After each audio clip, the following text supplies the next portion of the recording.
The Galactic Council was made up of powerful species from across the galaxy. It was a place where decisions were made, where laws were formed, and where disputes were settled. But today, something unusual was happening. The Council was meeting to discuss a matter that had been quietly growing for years: the rise of Earth. Earth had always been seen as a small, insignificant planet in the vast galaxy. It was one of many primitive worlds, far behind other species in terms of technology. But something had changed in recent decades. Humanity had grown rapidly, and with each passing year they became more advanced, more organized, and more influential. No one had expected Earth to reach the level it had. The Council had always ignored Earth's progress. They believed that the human race would be content to remain in its corner of the galaxy, unable to challenge the bigger and stronger species. But the humans had proven them wrong. Earth had developed advanced technologies that even the most powerful alien races could not ignore. Human warships were becoming stronger, and their alliances with other species were growing more influential. Today, the Council members gathered in a large chamber, their voices filled with tension. There were representatives from various species: the tall, sleek Lyrians, the reptilian Zarak, and the powerful, armored Draxians. Each had a seat at the table, and each had a say in the future of the galaxy. But today, their focus was on one thing: Earth. "I have called this meeting to discuss the growing threat that Earth poses to the galaxy," said the lead counselor, a tall Lyrian with sharp features. "We can no longer ignore the fact that humanity is advancing far faster than any of us anticipated. They are a danger to the balance we have fought so hard to maintain." A murmur ran through the room as the members exchanged glances. Many had been avoiding the topic, hoping it would resolve itself. But now it was impossible to ignore. Earth had become too powerful, and the galaxy was beginning to feel it. "What do you propose we do about it?" asked Sarnak, the Draxian representative, his voice deep and threatening. The Lyrian counselor paused, then spoke with a cold tone. "It is time to make our position clear. We must issue a formal warning to Earth. If they do not stop their aggressive expansion, we will be forced to take action." The room fell silent. A few counselors shifted uncomfortably in their seats. The idea of directly threatening Earth was bold, but some knew it was necessary. They had watched Earth grow in strength, and now they feared the humans might become a real threat to their power. One of the Tesseract representatives, a smaller but no less dangerous species, spoke up. "Are we sure this is the right move? Threat of this scale could provoke an unforeseen response from Earth. We do not know how they will react." But the Lyrian counselor's eyes narrowed. "We are not just threatening them. We are telling them that their growth must be stopped. We cannot allow them to become a power that can challenge us." As the meeting continued, the mood grew more intense. The council was divided. Some members believed that the threat was the only way to keep Earth in check, while others feared it might spark a war they were not ready for. But in the end, the decision was made. The Council would send a warning to Earth. If they did not comply, they would face the consequences. Meanwhile, back on Earth, the news of the Council's decision reached President Ethan Wright. He had always known that humanity's rise would attract attention, but he never expected something like this. A threat from the most powerful beings in the galaxy. It was almost impossible to believe. President Wright called an emergency meeting with his top advisors. They gathered in the Oval Office, where the mood was tense. Sarah Mitchell, a seasoned diplomat, and Alex Turner, a military strategist, were among the first to arrive. "How serious is this?" Ethan asked, his voice steady but with a hint of concern. "Do they really intend to act on this?" Sarah Mitchell stood and looked at the screen displaying the message from the Council. "They're serious, sir.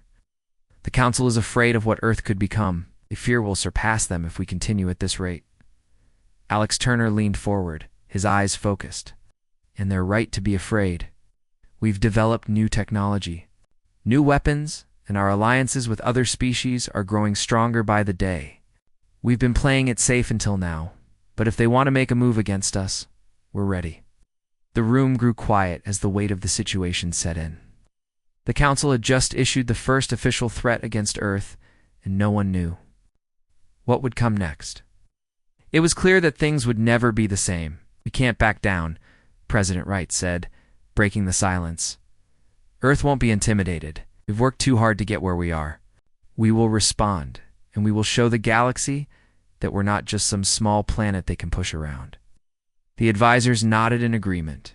There was no turning back now. Humanity had just become the center of a galactic conflict, and they had no choice but to fight for their place in the stars.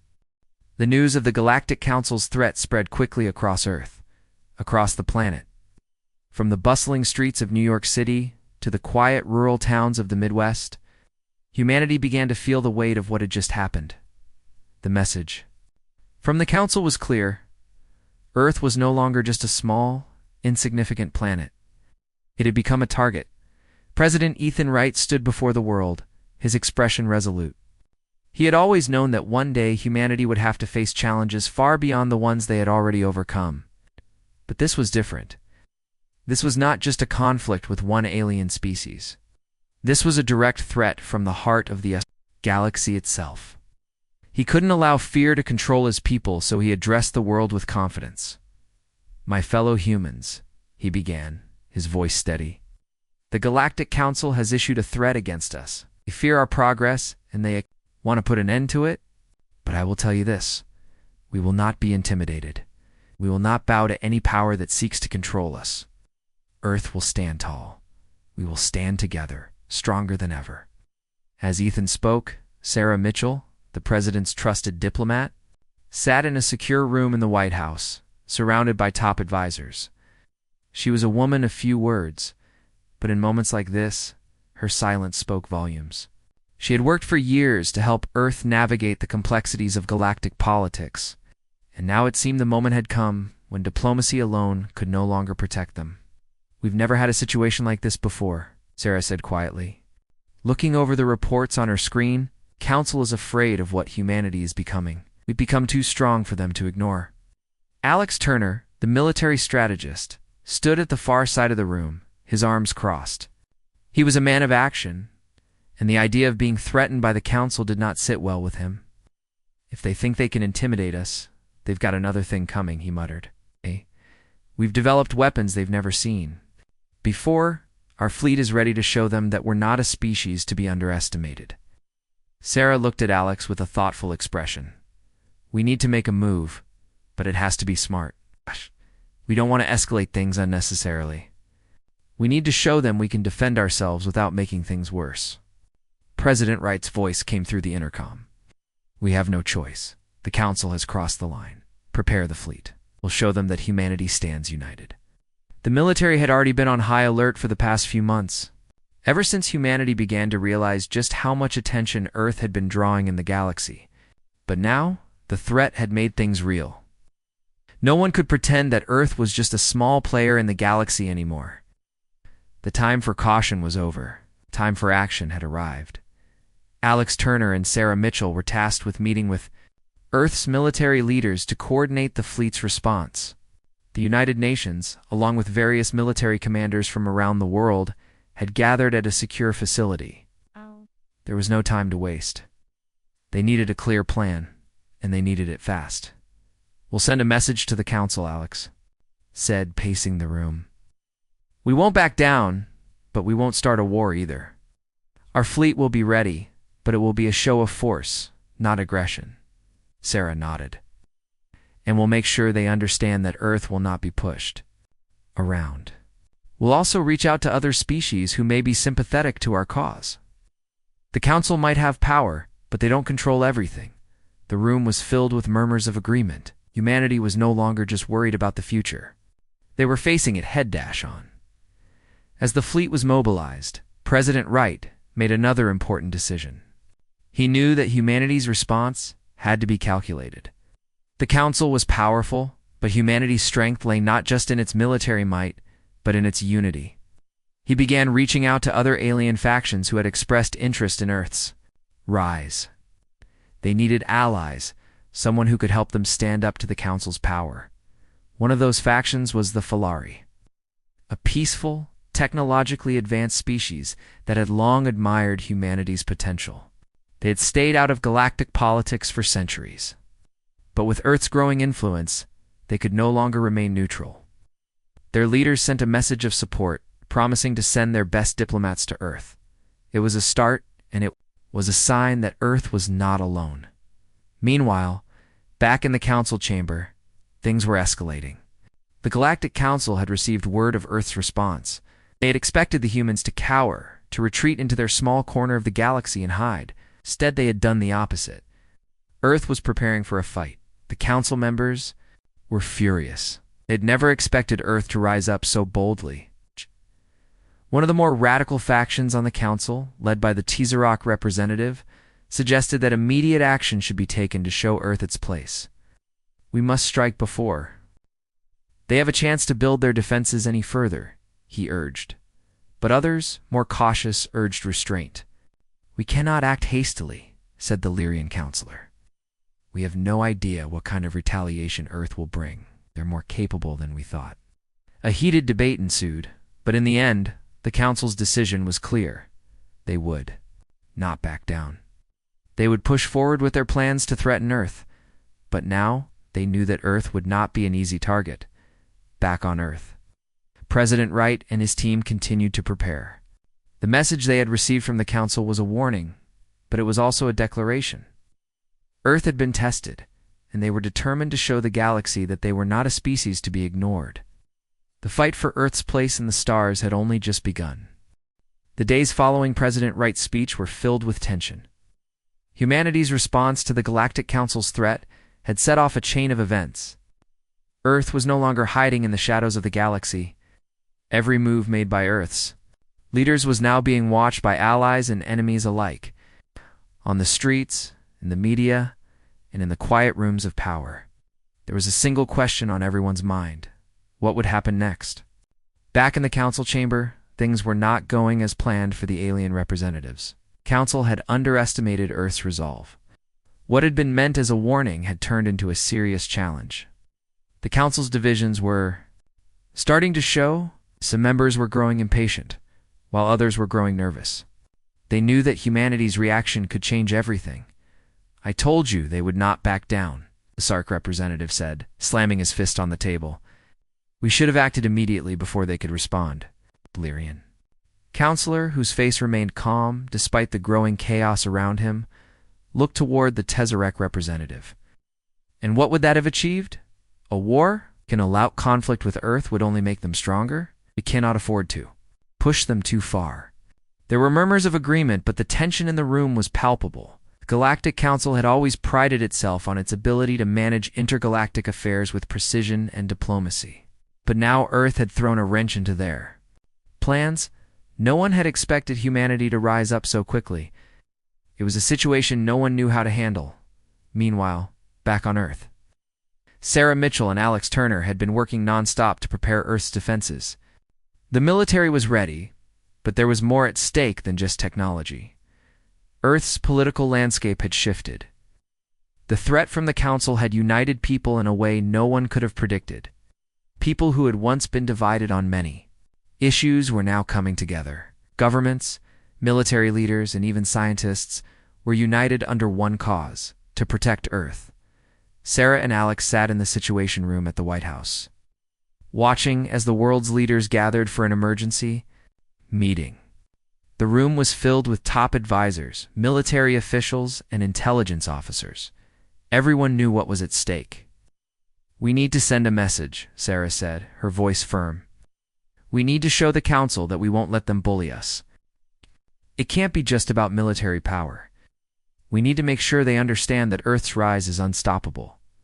Alex nodded. Our strength lies in our unity. We've been underestimated before, but the galaxy is starting to realize just how far we've come. We need to use that to our advantage. The door to the Situation Room opened, and President Wright walked in. The room fell silent as he took his seat. He looked at each of the faces around the table, his expression serious.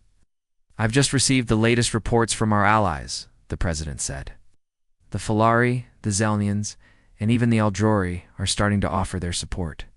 Earth's influence is growing, and we can't let the Council see this as a weakness. We've made our stand, and now we must back it up. Sarah spoke again. We'll have to be careful. The Council isn't just made up of one race, Tezerok. We'll want action. The Lyrians want diplomacy. We'll need to use both.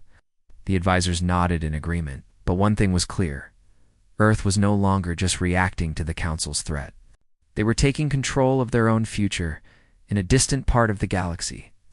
The Falari representatives were already preparing to send diplomats to Earth.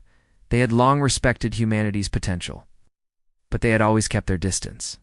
Now, they were ready to offer support, knowing that if the Council succeeded in its plans, it would mean a loss of freedom for everyone. The Zelnians, a peaceful and highly intellectual species, also began making their move. They had watched from the sidelines for years, but now they could see the writing on the wall. If Earth was to be pushed back, they might be next. They offered their scientific expertise to help fortify Earth's defenses and provide critical intelligence. The Oldrori, known for their advanced medical technologies, offered to aid humanity in ways no one had expected. Back on Earth, Alex Turner was overseeing the final preparations for the new fleet of human warships. The ships were equipped with technology far beyond anything the Council had seen. They weren't just weapons of war. They were symbols of Earth's newfound strength. The ships were powerful, but they were also a statement. Earth was no longer weak. It was a force to be reckoned with. As the final touches were being added to the fleet, Alex stood on the command bridge of one of the ships, looking out into space. The stars seemed so close now, almost within reach. Humanity had always dreamed of reaching beyond their home planet, but now it wasn't just about exploration. It was about survival.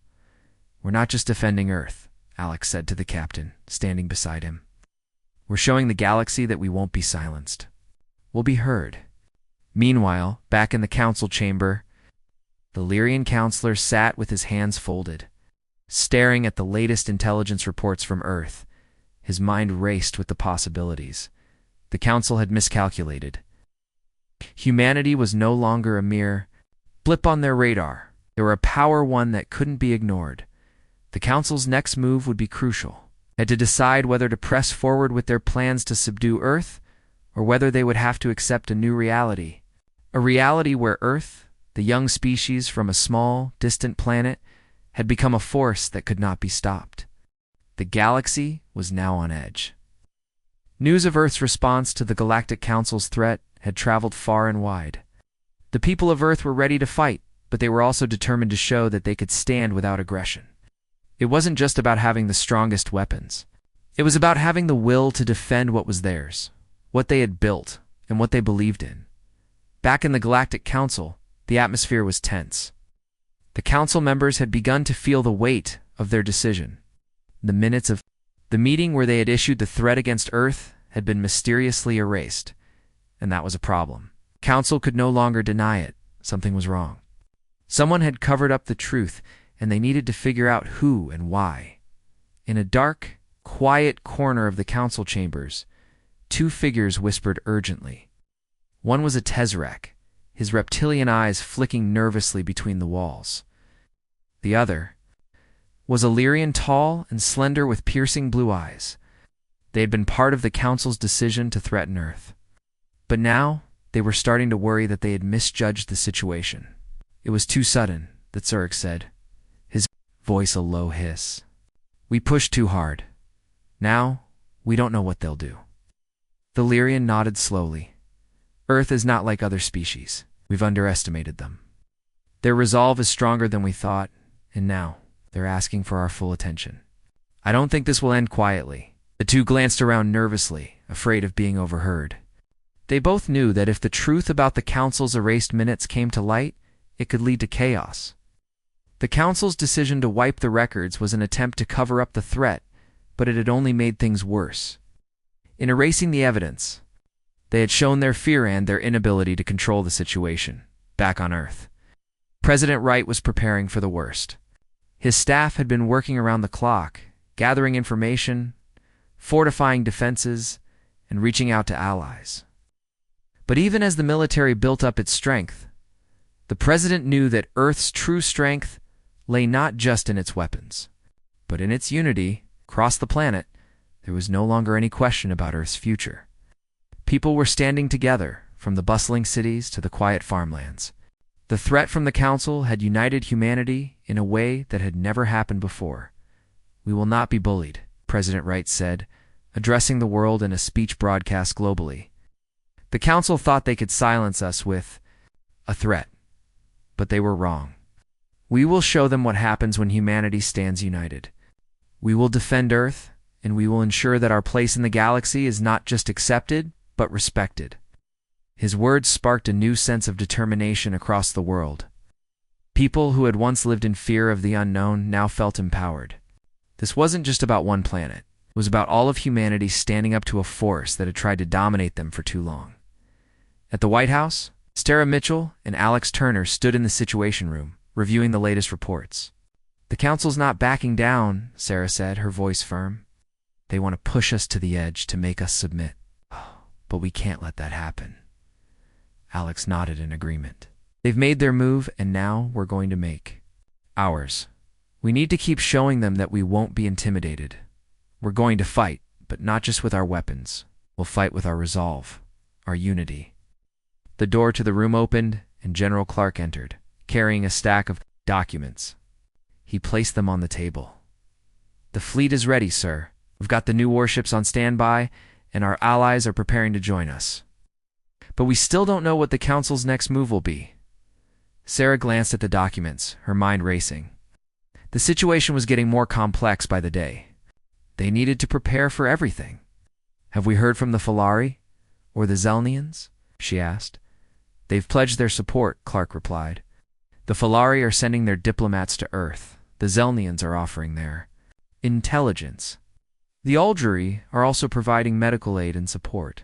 Our allies are growing." Sarah looked at Alex. "We need to make sure that when we face the Council, we're not just a military force. We need to show them the power of a united Earth. This isn't just about weapons. It's about humanity standing together." Meanwhile, in the far reaches of the galaxy, the Council was in crisis. The erased minutes were causing a ripple effect. The members who had once been united in their decision to threaten Earth were now divided. The Council's leadership was faltering. The Lyrians and the Tazaric had never been on the same page, but now their differences were becoming more pronounced. Some feared the Council had lost its credibility.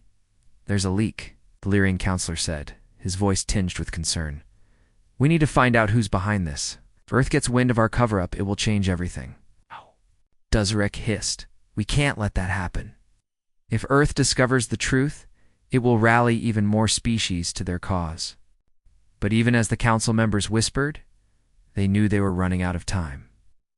Earth was no longer the weak, backward species they had once thought it to be. The human race was quickly becoming a force the galaxy could no longer ignore. On Earth, the preparations continued. The fleet of warships was ready, and the world was united in its resolve. No one knew exactly what the Council's next move would be, but one thing was certain: Earth was prepared to defend itself. As President Wright had said, Earth's place in the galaxy would no longer be questioned. The galaxy was watching closely as Earth prepared for what could be the most important moment in its history. The Galactic Council had never expected humanity to rise up against their threat. But now, with tensions growing by the day, it was clear that Earth was not going to back down. President Ethan Wright sat in the Oval Office, reviewing the latest intelligence reports. His mind was focused. He knew that Earth had come a long way, but the Council was still powerful. The Lyrians, the Tizarok, and the other species in the Council had control over most of the galaxy. They had resources and influence that Earth couldn't match, at least, not yet. But what humanity had was something different: unity. They had the strength that came from standing together as one. He stood up from his desk, his expression determined. "We're not just defending Earth. We're defending the idea that any species, no matter where they come from, has the right to determine its own fate, and we won't let anyone take that from us." Sarah Mitchell, the President's trusted diplomat, walked into the room, her eyes focused on the screen that displayed the latest developments. "The fleet is ready," she said. "The warships are in position, and we've been able to contact a few more allies. The Zelnians are sending us there. Best intelligence officers and the Falari have promised us their support. We'll be ready for whatever the Council throws at us." Ethan nodded. "We need to send a clear message. This isn't just about military power. It's about showing the galaxy that Earth will stand its ground. We won't allow the Council to control our destiny." Across the galaxy, the Council was struggling to maintain its grip on the situation. The minutes of their meeting, where they had issued the threat against Earth, were still missing. Some members were starting to question whether the Council had made the right decision in the first place. "Why hasn't Earth backed down?" the Lyrian counselor asked, his tone filled with frustration. "We issued a warning, and they're preparing. For war, it doesn't make sense." The Tesseract representative stood up, his sharp eyes scanning the room. "Earth is no longer the small, weak species we thought it was. They've grown too strong, and they've united their allies. If we don't act soon, we'll lose control." But not all of the Council members agreed with this aggressive stance. The Aldrori representative spoke up, his voice calm but firm. "We must consider the consequences. If we force Earth into a corner, they might retaliate in ways we can't predict. We could end up provoking an intergalactic conflict that would change everything." The Council was divided. On one side, the Tesseract and the more aggressive factions were calling for immediate action. On the other side, the more cautious members, including the Lyrians and the Aldrori, were urging restraint. The debate raged on, but in the end, no one could agree on a clear path forward. Back on Earth, the preparations were nearly complete. Alex Turner, the military strategist, was overseeing the final checks on the warships. He stood on the command bridge of one of the most advanced ships humanity had ever built. The massive vessel gleamed under the bright lights, ready for whatever the Council might throw at them. "We're ready," Alex said, looking at the crew. "But remember, this isn't just about firepower. It's about showing the galaxy that Earth isn't afraid to fight for its place in the stars."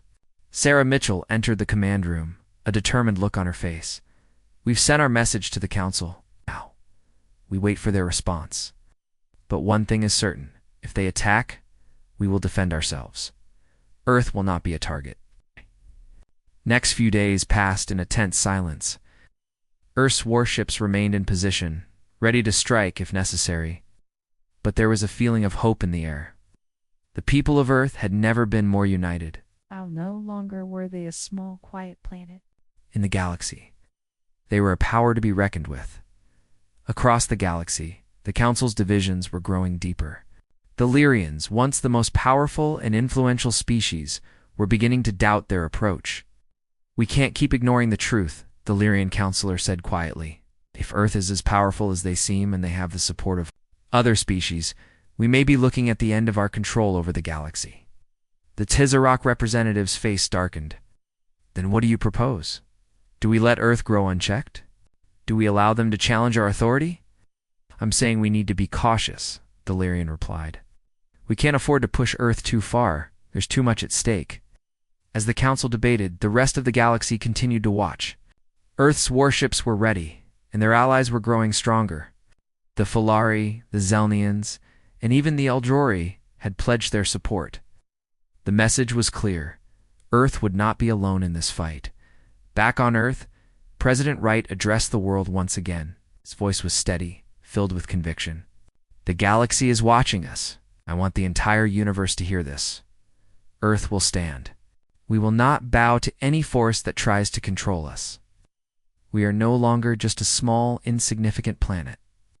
We are humanity, and we will fight for our future." His words echoed across the world, and humanity stood together as one. They were ready. For whatever the Council might do, the fight for Earth's place in the galaxy had only just begun.